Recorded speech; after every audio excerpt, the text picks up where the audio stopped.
அன்புசார் நாடக கலா ரசிக பெருமக்களே, கலையின் மீது அபிமானம் கொண்டு அமர்ந்திருக்கின்ற கலா ரசிக பெருமக்களே, உங்கள் அனைவரும் எங்களுடைய நாடக கலைக்குழு சார்களை மனமார்ந்த நன்றி தெரிவித்து வருக வருகவன அன்போடு வரவேற்கின்றோம். நன்றி நன்றிகள். வணக்கம் வணக்கம் வணக்கம். எல்லாருக்கும் வணக்கம். அப்பா அப்பா வணக்கம்ப்பா. ஐயா நல்லா இருக்கியா? நல்லா இருக்கீங்களாப்பா? அந்த இருக்குப்பா இருக்கு. மாமா மாமா வணக்கம். மாமா வணக்கம். நல்லா இருக்கியா? சந்தோஷம். ஆக நல்லபடியா நாடகத்தை துவங்கியிருக்கான். சிறப்பா நடந்து முடிக்க வேண்டிய வேலை நம்ம வேலை என்னன்னா, ஆரம்பிக்கிறது ரொம்ப ஈஸியா ஆரம்பிச்சுக்கலாம்.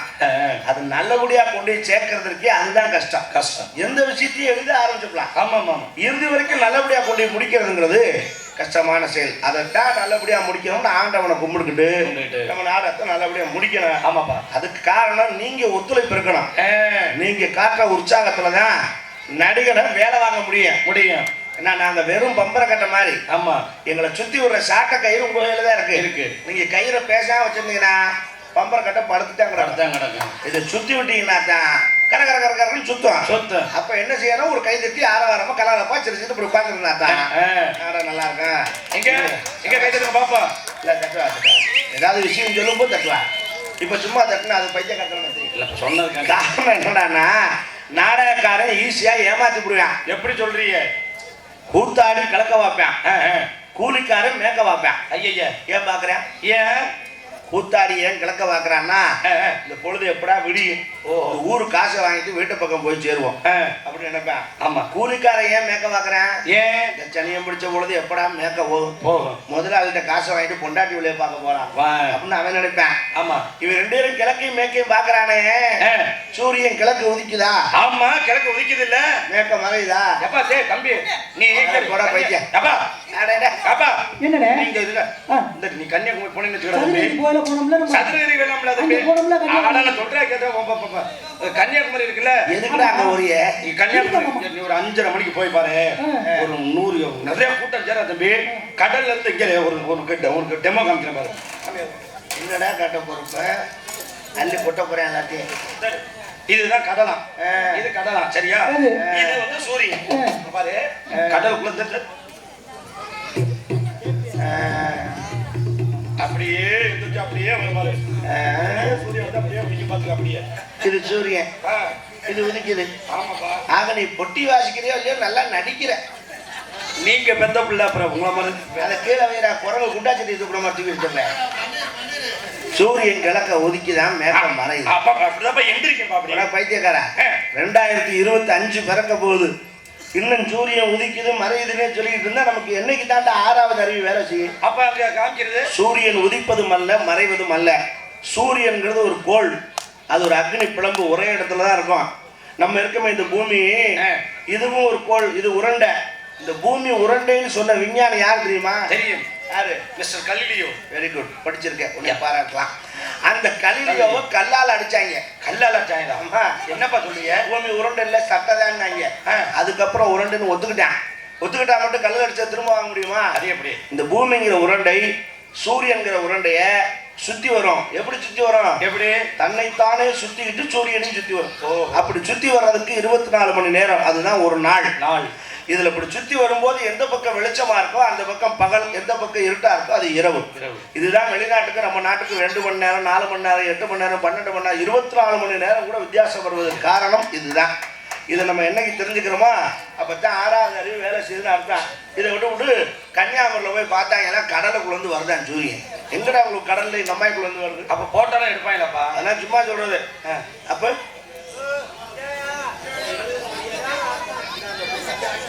அங்கே கொடுத்துருங்க கமிட்டிக்கிட்ட, விழா கமிட்டாட்ட கொடுங்க, அவங்க சொல்லணும். ஆக சூரியன் உதிப்பதல்ல மறைவதல்ல இன்னைக்கு நம்ம தெரிஞ்சுக்கணும். சரிப்பா, சரிதானா? இனிமேல் அப்படி சொல்லக்கூடாது. சரிப்பா. நீங்க நாடகத்தை எப்படி பார்க்கணுங்கிறத உங்களுக்கு நான் தெளிவா எடுத்து சொல்றேன். கண்ணாலே நாடகத்தை பார்த்துடுங்க, காதாலை பாட்டுகளை கேட்டுடுங்க.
கொத்தக்குடி கிராமத்திலே எழுந்தருளி அனுபாலித்து வருகின்ற அருள்மிகு ஸ்ரீ கருப்பசுவாமி கோவிலுடைய 24ஆம் ஆண்டு உற்சவத்தை முன்னிட்டு இந்த வண்ண மின்னுலக கலையகத்திலே மதிப்பிற்கு மரியாதைக்குரிய சேதாமல் ஊராட்சி மன்ற தலைவர் திரு அர்ஜுனன் அவர்கள் தலைமையிலும் ஒன்றிய கமிஷனர் திரு கண்ணன் அவர்கள் மற்றும் காளையார் கோவில் உயர்நிலை காவல்துறை ஆய்வாளர் ஆகியோருடைய முன்னிலையிலே இங்கே நடைபெறுகிற நாடகம் வள்ளி திருமண நாடகம். அது விமர்சையாக இங்கே நடைபெறுகின்றே.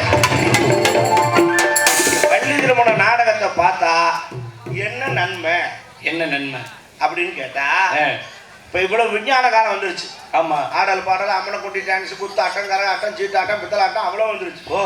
ஆனாலும் இந்த வள்ளி திருமண நாடகத்தை ஏன் என்ன கிராமங்களை வைக்கிறாங்கன்னா, ஏப்பா இந்த வள்ளி திருமண நாடகம் பார்த்தா செவ்வாய் தோஷம் உள்ளவங்களுக்கு செவ்வாய் தோஷம் நீங்கும், கல்யாணம் ஆகாதவங்களுக்கு கல்யாணம் ஆகும். என்னப்பா சொல்றீங்க? அப்படின்லாம் சொல்றாங்க. ஆனா உண்மையோ பொய்யோ நமக்கு தெரியாது. நம்ம அனுபவத்துக்கு அதெல்லாம் பார்க்கல. பெரியவங்க சொல்லி வச்ச விஷயம். ஆனா எனக்கு தெரிஞ்ச விஷயம் என்ன தெரியுமா? என்னது? முருகனுக்கும் நாடகக்காரனுக்கும் ஒரு தொடர்பு இருக்கு. என்ன தொடர்பு? அப்படி இந்த உலகத்தை எல்லாம் படைச்சது யாருன்னா பிரம்மான்னு எல்லாரும் சொல்லுவாங்க. ஆமா ஆமா. ஆனா நாடகக்காரனை படைச்சது மட்டும் முருகன், பிரம்மா இல்ல. எல்லாத்தையும் படைச்சது பிரம்மா, நாடகக்காரனை படைச்சது முருகன். என்னப்பா சொல்றீங்க?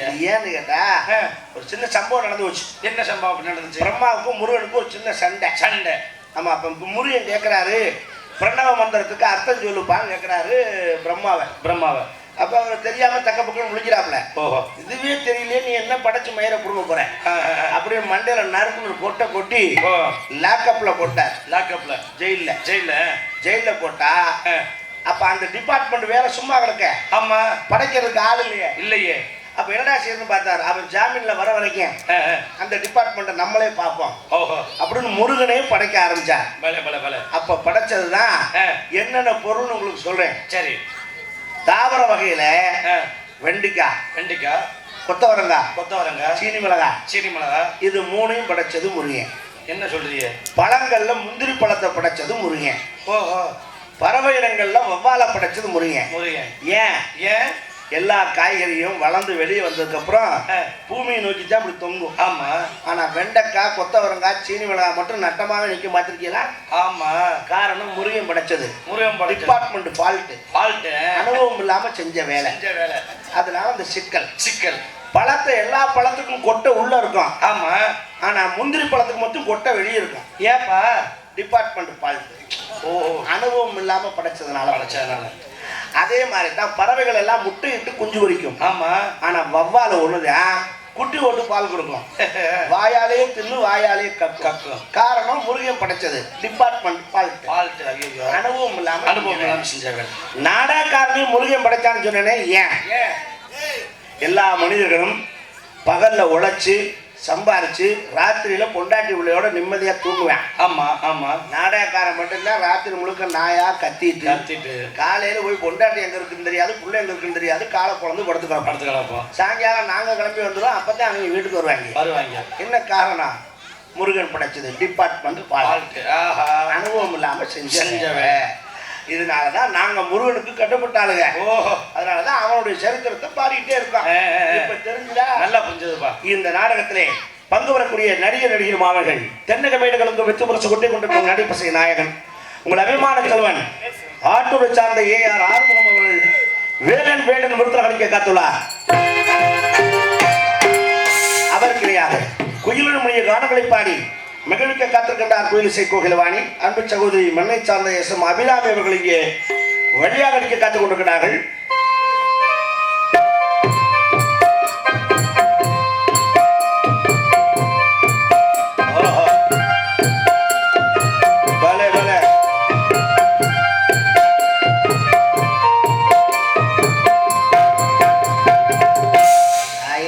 பாசக்கார பயவுள்ள மயன் ஏங்குறான் பாருங்க. தாய் பாசத்துக்கு எனக்கு ஒரு தாய்மடி கிடைக்கும்.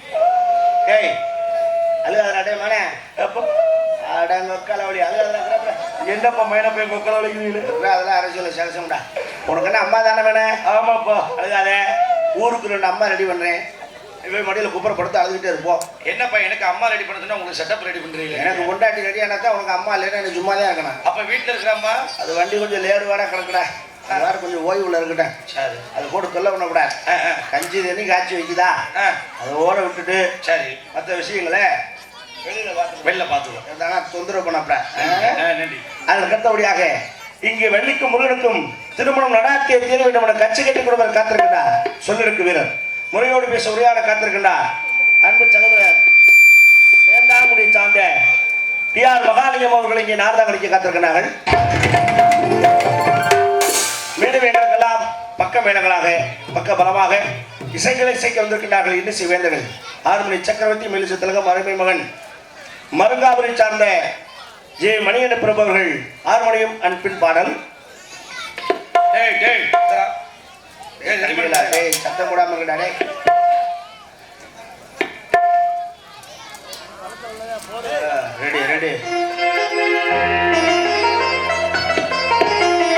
ரெடி நம் மண்ணை விட்டு பிரிந்தாலும் மக்கள் மனதை விட்டு பிரியாமல் இன்னும் நம்முள் வாழ்ந்து கொண்டிருக்கும் எங்களது தென்னிந்திய நடிகர் சங்கத்தின் முன்னாள் தலைவருமாகிய மறைந்த ஐயா கேப்டன் விஜயகாந்த் அவரின் நினைவாக இந்த பாடல் அவருக்காண்டி சமர்ப்பணம். இப்பாடல் யார் மனதையும் புண்படுத்துவதற்காக அல்ல.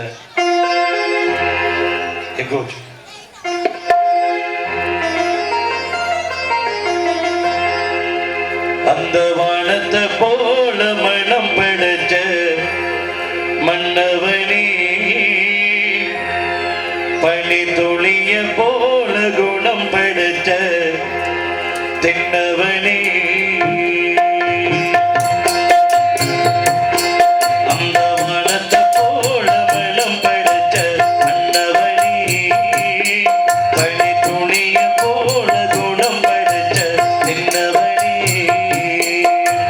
அந்த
ஒரு சிறப்பான வாத்தியம். அவரோடு இணைந்து மிருதங்கமா ஆல்ரவுண்டா மிருதங்கமா என போட்டியிட்டு வாசிக்க காத்துக் கொண்டிருக்கிறார் அருமை மகன் சருகுமலை வெட்டி சூர்யா ஆல் ரவுண்ட் கலப்படா.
கலப்பு அந்த ஐட்டம்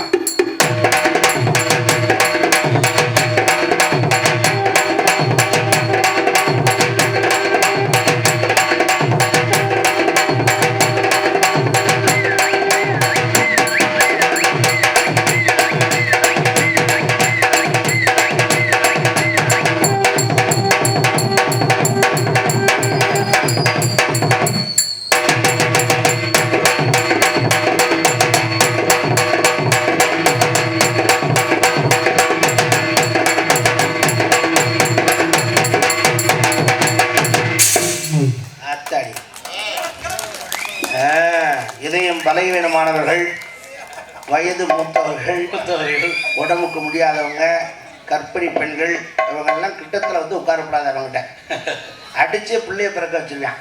ஆனால் ரொம்ப நல்லவன், வாசிக்கிறலாம் ஒரு பக்கம்.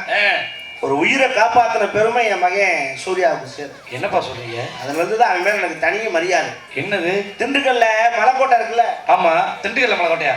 அந்த மலைக்கோட்டை. ஆமாம் ஆமாப்பா. திருச்சி இருக்க மலைக்கோட்டை. ஆமாப்பா. திண்டுக்கல்லையும் கோட்டை மாரியம்மன் கோயிலுக்கு மேலே மலை இருக்கு. அந்த மலைக்கோட்டைக்கு கீழே நாடகம் நடந்துட்டு இருக்கு கோயிலில். சரி. அப்போ அப்படித்தான் வெளியில் பப்புன்னு வந்து பேர் சொல்லிக்கிட்டு இருக்கேன். ஆள் ஒன்று பேர் சொன்னேன், வாசிக்கிட்டு இருக்கேன். யாரோ ஒரு பையன் பரீட்சையில் ஃபெயில் ஆகிட்டானா இல்லை காதல் தோல்வியா என்னன்னு தெரியல. சரி. மேலே மலைக்கோட்டை உச்சியில் மேலே ஏறி குதிக்க தற்கொலை பண்ணிக்கிறக்காக போயிருக்கான். ஐயோ, இவன் சத்தம் கேட்ட நீ புள்ள அங்கேருந்து பத்தறி அடிச்சு ஒடியாந்து என்கிட்ட அந்த ஆள் ஒன்று வச்சு யாருனே அவர் எங்கே இருக்கா நான் பார்க்குறேன் கெஞ்சிட்டான். சரி. வந்தாண்டா மயந்தாண்டா அவன் ஜூரியாடா என்னடா விஷயம்னே. நல்ல வேலை சாக தெரிஞ்சனே, தற்கொலை படிக்க போனேன், மலை உச்சியில் ஏறிட்டேனே. சரி. குதிக்க ஒரு செகண்டு தானே, சத்தத்தை கேட்டு தானே வந்தேன். ஏன்டா அப்படி சாகலை நீ எப்படி? இன்னும் நான் ஜாவனா? ஏன் வெள்ளம் உயிரோடு இருக்குமா நான் ஜாவலாமான்னு கேட்கேன். சரி, அப்ப அந்த அளவுக்கு அவன் நினைச்சிருக்கான்னா அப்ப எப்படியா அந்த உயிரை அவன் காப்பாத்திருக்கான்ல. அவன் அடிச்சு அடியில்தான் புள்ள பதறி வந்திருக்கான். புதிக்காமையே கொன்றியாமல் இருக்கான். அதாவது மிகச்சிறப்பான ஒரு மனித நேயம் மிக்கவன் என் மகன். அவனுக்கு பாராட்டுகளை தெரிவித்துக் கொண்டு இங்கே தாளம் லயம் செய்து கொண்டிருக்கிறார் ரமீனா சண்முகம் அவர்கள். இங்கே தாளம் செய்து உங்களை மகிழ்ப்பார்.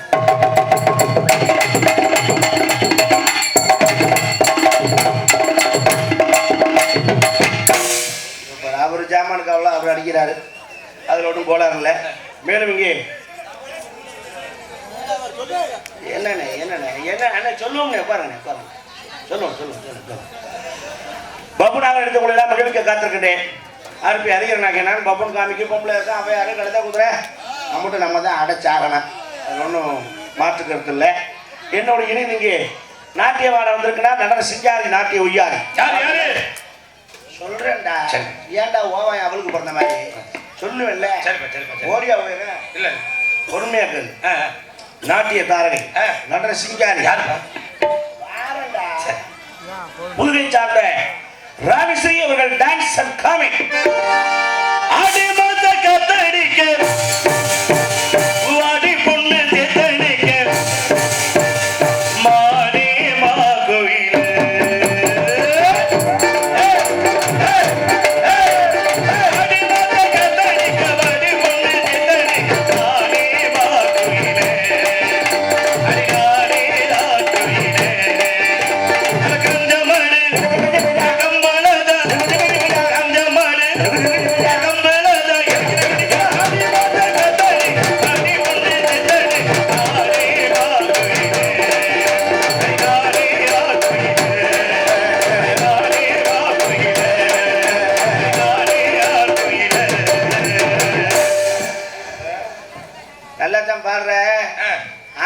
முடிஞ்சு போய் ஆவணி 15 பிறந்துருச்சு.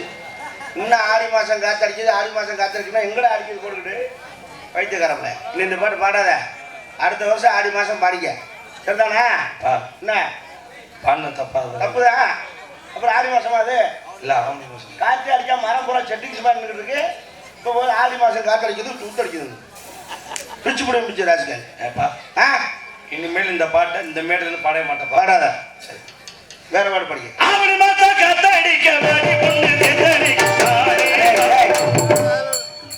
ஆடி மாசம் வேணும்னா ஆவணி மாசம் காத்தடிக்க வருவாங்க. உனக்கு பேசாம பஞ்சர் கடை வச்சு தாரேன். வர்ற வண்டிக்கெல்லாம் காத்தடிச்சுட்டு உங்களுக்கு வேணாம் எனக்கு வேணாம். 12 மாசம் காத்தடிக்க தெரியாம சொல்லிருக்கேன். எந்த பாட்டை வேணா பாடிக்க. என்ன எதை சொன்னாலும் ஏடிக்கு முடியா பேசுறேன் சொன்னோம்னா நம்ம என்ன செய்ய முடியும்? ஆடிட்டு பாடாதுன்னா ஆவணிங்கிறியா? ஆவணி வேணாம்னா 12 மாசம் காத்தடிக்குங்கிறியா? அப்பா நீ எந்த பிரச்சனை இல்லை, அதான் முக்கியம் சரியா? ஏன்னா ஒரு விஷயம் இல்லாத போதுதான் அதனுடைய மரியாதை நமக்கு தெரியும். இருக்கிற போது அதனுடைய மகிமையும் மரியாதையும் நமக்கு தெரியாது. நம்ம கைவசம் ஒரு பொருள் இருக்குன்னா அப்ப நம்ம அதை மதிக்கவே மாட்டோம். எப்போ அது இல்லாமல் நம்மளை விட்டு போகுதோ அப்போ தான் அதனுடைய அருமை நமக்கு தெரியும். ஒரு சின்ன உதாரணம், நம்ம வீட்டுக்கு பக்கத்து வீட்டில் ஒரு கிளவி இட்லி சுற்றி விட்டுக்கிட்டு இருந்துச்சு. எவ்வளோ? 10 காசுக்கு இட்லி. 10 காசு இட்லியா? எங்கேயாவது பார்க்க முடியுமா? 10 காசு செல்லாமல் போய் பல வருஷம் ஆகி போச்சு. ஆமாம், அதெல்லாம் இப்போ கவர்மெண்ட்டே அடிக்கிறது இல்லை. ஆனாலும் இந்த கிளவி 10 காசுக்கு தான் இட்லி சுட்டுக்கணும். என்ன காரணம்னா சம்பாதிக்கிறதுக்கு அல்ல, புருஷனும் இல்லை பிள்ளையும் இல்லை. இது ஒரு சேவையா செஞ்சுக்கிட்டு இருக்கும். காலையில சின்ன பிள்ளைய பூரா தட்டை தூக்கிட்டு அந்த கிளவி வீட்டுக்கு போயிடுவாங்க. ஆளுக்கு 4 இட்லி வச்சு ஒரு சட்னி ஒரு சாம்பார் ஊற்றிடும். அவங்க காசு கொடுக்குறானா கொடுக்கணும் கேட்காது. பெரியவங்க சாப்பிட்றவங்க 1 ரூபா 2 ரூபா கொடுப்பாங்கல்ல, அதை வச்சு தான் அது வைத்த கழுவிக்கிட்டு இந்த சேவையும் செஞ்சுக்கிட்டு இருந்துச்சு. சரி, இந்த கிழவியோட கெட்ட நேரமோ நம்ம தெரியல. இந்த கிழவி வீட்டுக்கு எதுக்கு ஒருத்தர் பெரிய ஹோட்டல் கட்டி விட்டான். ஹோட்டல் கட்டி எப்படி போட்டா தெரியுமா? போர்டு எப்படி? 16 வகை சட்னி, 3 வகை சாம்பார், இட்லி இலவசம் போட்டு போட்டான். எவனாவது கிளவிட்டு வந்து இட்லி திம்பானா? எப்படி திம்பா? அது 16 வகை சட்னி கிளவி ஒரு தேங்காய் சட்னி வச்சு ஊற்றுது. அதுவும் இங்கே 10 காசு அங்கே சும்மா விடுறாங்க. கட்டி ஏறிட்டான் ஹோட்டலுக்கு 50 பேரும். ஐயா, கிளவி கடைக்கு ஒருத்தரும் வரல. 6 மாசம் ஓடிச்சு. 6 மாசம் ஓடினதுக்கு அப்புறம் திடீர்னு ஹோட்டல்காரன் போர்டு போட்டான். எப்படி? இட்லி 500 ரூபாய்க்கு. நம்மால் பார்த்தான், இந்த இட்லிக்கு 500 ரூபாவா கொடுத்து உண்மைங்க. கிளவிட்டு போனோமா சூப்பரா 10 காசுக்கு தேங்காய் சட்னி சாம்பாரும் கொடுக்க நம்ம அங்கேயே போயிடுவோம் அப்படின்னு 50 பேர் வந்து கிளவி வீட்டுக்கு வந்தாங்க. சரி, கிளவி இல்லை, செத்து போச்சு. ஐயோ, எப்படி உயிரோடு இருக்காங்க? வருமானம் இல்லை, புண்டாட்டி புருஷன் இல்லை, பிள்ளை இல்லை, காப்பாத்துறதுக்கு ஆள் இல்லை. இந்த 1 ரூபா 2 ரூபா வருமானத்தை வச்சுட்டு அதை பொழைச்சிக்கிட்டு இருந்துச்சு. இப்போ என்ன பண்ணுவாங்க? இப்போ வேற வழியே இல்லை. அவன் இட்லி 5000க்கு வித்தாலும் அவன்கிட்ட தான் வாங்கணும். இதுதான் ஜியோ கம்பெனிக்காரன் நமக்கு செஞ்ச வேலை. முதல்ல இலவசம் சிம்முன்னு கொடுத்தான். வாங்கி மாட்டிட்டீங்க சக்குன்னு. இப்போ அவன் சொல்ற விலைக்கு தான் நீங்க ரீசார்ஜ் பண்ணணும், வேற வழி இல்லை. இலவசமாக கொடுத்தது கம்மி விலைக்கு இட்லி கொடுத்துச்சு. ஏர்செல்லுன்னு ஒரு கிழவி. ஆமா, கொண்டுட்டாங்க. ஏர்டெல்லுங்கிற ஒரு கிழவி லேசுவாசம் அது இருக்கு பாவம். ஓடா போன 70 ரூபா கிடக்கு.